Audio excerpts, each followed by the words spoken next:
বেয়া কথা নকবি ওলাবি কিয় কৰিছা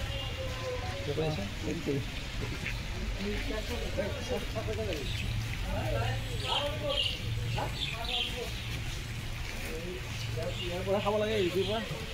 আৰু শীতকাল পচন্দ নাই নে কিবা ক'ব লাগিব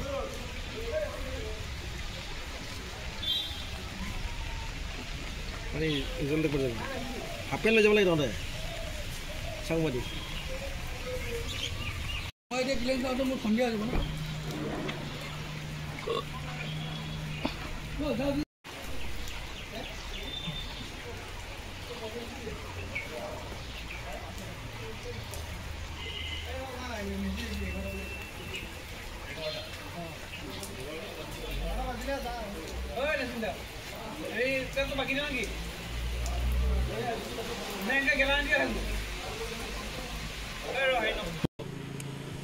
মোৰ 14 তাৰিখে নিশা মোৰ এই মেনেজাৰৰ ঘৰৰ সন্মুখত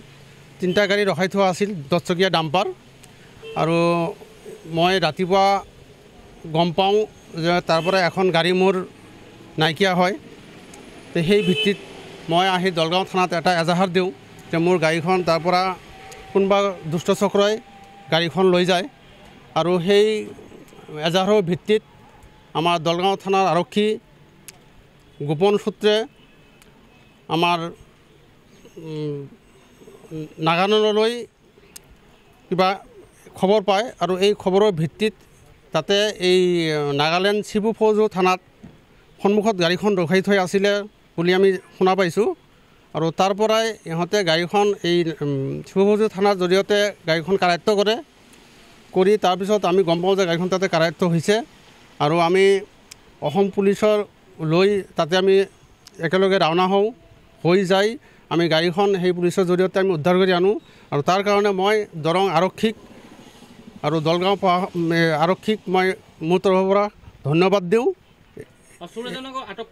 আৰু তাতো এটা চুৰজন আটক কৰিছে আৰু তাৰ ওপৰত আমাৰ দলগাঁও আৰক্ষীয়ে তদন্ত চলাই আছে তাৰ ভিতৰত মইতো জনাত ইয়াত বৃহৎ চক্ৰ এটা থাকিব লাগিব আমাৰ লোকেল বহুত এটা চক্ৰান্ত থাকিব লাগিব নহ'লে ইয়াৰ পৰা এখন ইমান ডাঙৰ গাড়ী লৈ যোৱা কোনো পধ্যই সম্ভৱ নহয় আৰু মই আৰক্ষীক এইটোৱেই মানে বিনম্ৰ অনুৰোধ কৰোঁ যে মোৰ গাড়ীখন পোৱাটো ডাঙৰ কথা নহয় আজি মোৰ নিচিনা মানুহৰ পৰা গাড়ীখন লৈ গৈছে এনেকুৱা আৰু কিমান লৈ গৈছে আজিলৈকে উদ্ধাৰ হোৱা নাই যে মই জনাত এইখন গাড়ীয়ে মোক প্ৰশাসনে উদ্ধাৰ কৰি দিছে তাৰ ভিত্তিত এই তদন্ত কৰি আমাৰ ইয়াৰ কোন জড়িত আছে দুষ্ট চক্ৰ সেই চক্ৰখিনি ওলাব লাগে সেই ওলালেহে মোৰ মনে শান্তি পাব আৰু সেই মোক যথেষ্ট সহায় কৰিছে দলগাঁও আৰক্ষী প্লাছ আমাৰ দৰং আৰক্ষী আমাৰ এডিশ্যনেল SP বাইদেউ দুয়োজনে যথেষ্ট সহায় কৰিছে আৰু ওপৰৰ পৰা প্ৰশাসনে মোক বহুত সহায় কৰিছে প্ৰশাসনৰ পৰা মই যথেষ্ট মানে সহায় পাইছোঁ